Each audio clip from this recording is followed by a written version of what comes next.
Prije 5 mjeseci je ovo objavljeno. Zašto niti jedan jedini medij u Hrvatskoj, korporativni, plaćenički, režimski, nije prenio govor od ovog čovjeka pri UN-u? Idemo čuti šta čovjek kaže.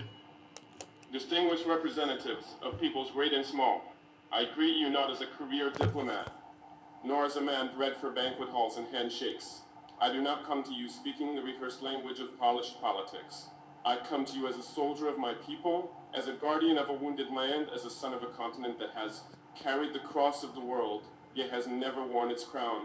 My name is Captain Ibrahim Traore, President of Burkina Faso, and today I speak not only for the 22 million souls in my nation, but for a continent whose stories have been twisted, whose pain has been ignored, and whose dignity has been repeatedly auctioned off at the altar of foreign interests. Africa is not a beggar. Africa is not a battlefield. Africa is not your experiment, your puppet, your warehouse of raw materials. Africa is rising not to kneel, but to stand. And today I say before this great assembly of nations, Africa will not kneel, one on the false generosity of global politics. For decades you have sent us aid with one hand while extracting our lifeblood with the other. You build wells in our villages while your corporations drain our rivers. You donate vaccines, yet patent the cures. You speak of climate action, yet continue to fund the very forces that burn our forests and dry our lakes. What kind of generosity is this? The kind that feeds the mouth but silences the voice. The kind that keeps a man alive just enough to keep him dependent. We are not blind to this hypocrisy. Let me be clear, we are not ungrateful for sincere humanitarian assistance, but we reject a global order that disguises exploitation as partnership. We reject financial institutions that lend with one hand and steal sovereignty with the other. Africa no longer wants charity. We want justice. We want control over our own destinies, too on the chains of colonialism and its modern descendants. Our wounds did not begin with us.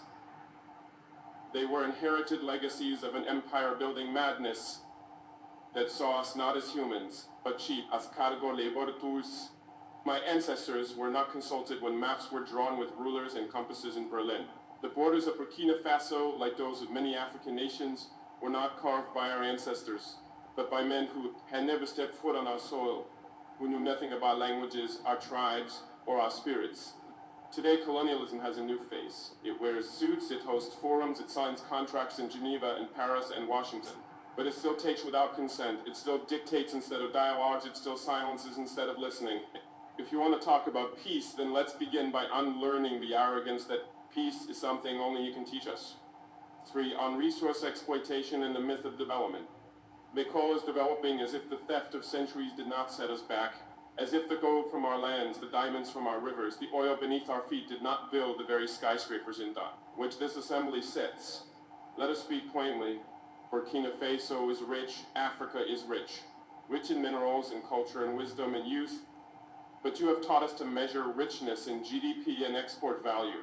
You call it development when a foreign company owns 90% of a gold mine on our land. You call it progress when your security forces guard cobalt mines but not our children's schools. That is not progress, that is piracy with legal documents. From now on we will define development on our own terms. Development that puts children in classrooms, not minerals on cargo ships. Development that respects the land, the people, and the soul of a nation. 4, on sovereignty and interference. Why is it that when an African nation makes independent choices, we are called unstable? Why is it that when we seek military cooperation outside the colonial sphere, we are labeled a threat? Burkina Faso has chosen to walk a path of sovereignty that is not a threat to peace. It is a declaration of adulthood. We are no longer under your guardianship. We are no longer your junior partners in diplomacy. We are a free people. If a nation chooses partners that respect it rather than exploit it, that is not rebellion. That is wisdom. Let it be known, no foreign power will dictate the alliances of Burkina Faso.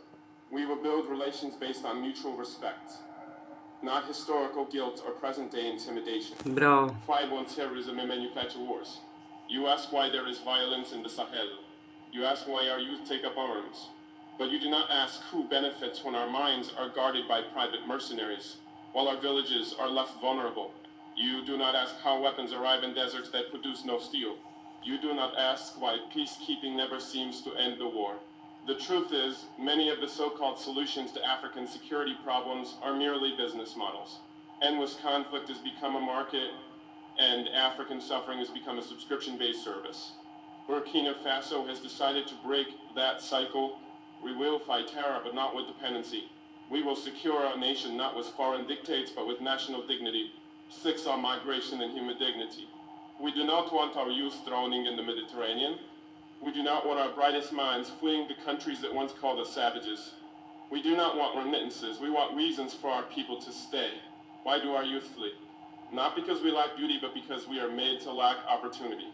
Not because we hate our land, but because our land is treated as someone else's property. Migration is not a crisis, it is a symptom of wars we did not start, of loans we did not need, of a world order that tells our youth their only value lies outside their own homes. The solution is not border fences. The solution is justice for 7 on Africa's place in the world. Africa is not a mistake to be fixed. Africa is not a failed continent. Africa is the womb of the world, the cradle of civilization, the keeper of tomorrow's hope. We have been made invisible in global decisions that affect us deeply. At the UN Security Council, Africa with 54 sovereign nations has no permanent seat. What justice is this? You call it balance? We call it betrayal up. You speak of democracy, yet uphold a global structure where the powerful few veto the dreams of the many. We will no longer whisper in rooms where we deserve to speak with full voice. Aid on faith and spiritual dignity. We are a spiritual people. Before your cathedrals, our ancestors sang to the sky. Svaka čast. Svaka čast, podrška Africi, Africa Arise, svaka čast.